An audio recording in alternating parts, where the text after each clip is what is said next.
آدم سے لے کر عیسیٰ تک علیہ السلام تک تمام انبیاء کو اللہ نے علم دیا ہے۔ تمام انبیاء کو علم اتنا دیا ہوتا ہے کہ اس علاقے کے اندر، اس دور کے اندر کسی کو اللہ پاک اتنا علم نہیں دیتے جتنا نبی کو اللہ علم دیتے ہیں۔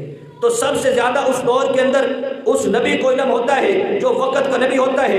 آدم علیہ السلام کے بارے میں اللہ قرآن میں کہتے ہیں وَعَلَّمَ آدَمَ الْأَسْمَاءَ كُلَّهَا، اللہ نے آدم علیہ السلام کو تمام چیزوں کے نام یاد کروا دیے۔ وہ واقعہ بھی آپ نے سنا، میں نے سنایا تھا درس قرآن میں بھی، اور جمعہ بھی ایک پڑھایا تھا کہ آدم علیہ السلام کو اللہ نے علم سکھایا، علم اتنا دیا، یعنی ان کے علم کی بات اللہ نے کی ہے۔ اور اللہ نے اپنے محبوب کے بارے میں کیا کہا ہے وَعَلَّمَكَ مَا لَمْ تَكُنْ تَعْلَمُ، اللہ نے اتنا علم دیا کہ کسی کو نہیں دیا۔ اللہ نے، اے میرے محبوب ہم نے آپ کو اتنا علم دیا ہے کہ کسی کو اتنا علم نہیں دیا، یعنی میرے نبی علم کے اندر کمال والے ہیں۔ علم آپ کا اتنا زیادہ ہے، اتنا گہرا ہے کہ تمام نبیوں کا علم اکٹھا کر لو، حضرت آدم علیہ السلام کا علم، نوح علیہ السلام کا علم، ابراہیم علیہ السلام کا علم، اسماعیل ذبیح اللہ کا علم اور عیسیٰ روح اللہ کا علم، تمام انبیاء کا علم اکٹھا کر لو، میرے نبی کا علم اس سے زیادہ ہے۔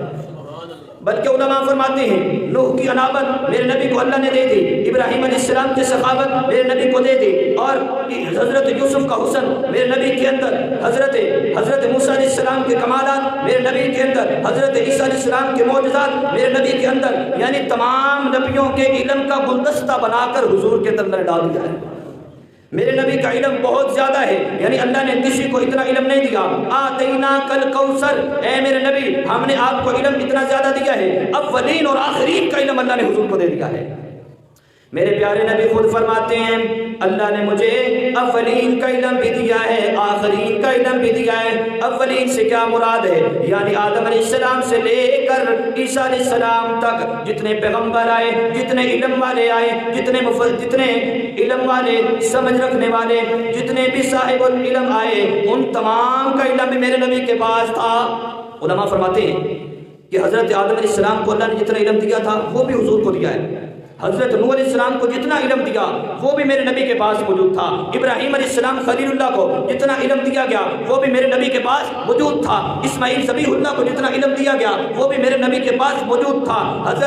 حتیٰ کہ موسیٰ علیہ السلام، عیسیٰ علیہ السلام تک تمام انبیاء کا علم میرے نبی کو دیا گیا ہے۔ اور علم کے اندر زیادتی اتنی تھی کہ حضور فرماتے ہیں مجھے اللہ نے اتنا علم دیا ہے کہ اگر میں بیان کرنا شروع کر دوں تو وقت ہی نہیں بچتا۔ اللہ نے اتنا علم دیا، آسمانوں کے اوپر کیا حوال بھی میرے نبی کو معلوم ہے، زمین کے اوپر کیا حوال بھی میرے نبی کو معلوم ہے، تحت الثری تک جتنی چیزیں ہیں ہر ایک چیز کا علم اللہ نے میرے نبی کو دیا ہے۔ حتیٰ کہ آپ نے سنا ہوگا کہ حضرت سلیمان علیہ السلام کو اللہ نے اتنا علم دیا اور ان کو زبانیں بھی اتنی آتی تھی کہ پرندوں کی زبان بھی سمجھتے تھے، درندوں کی زبان بھی سمجھتے تھے، جنات کی زبان بھی سمجھتے تھے، انسانوں کی زبان بھی سمجھتے تھے، ہر ایک مخلوق کی زبان بھی سمجھتے تھے۔ قربان جائیں آمنہ کے لال پر کہ اللہ نے حضور کو اتنی وسعت والا علم عطا فرمایا کہ درندے پرندے چرندے، انسان حیوانات جمادات حیوانات اور انسان اور تمام مخلوقات کا علم اور زبان حضور کا پتہ تھی۔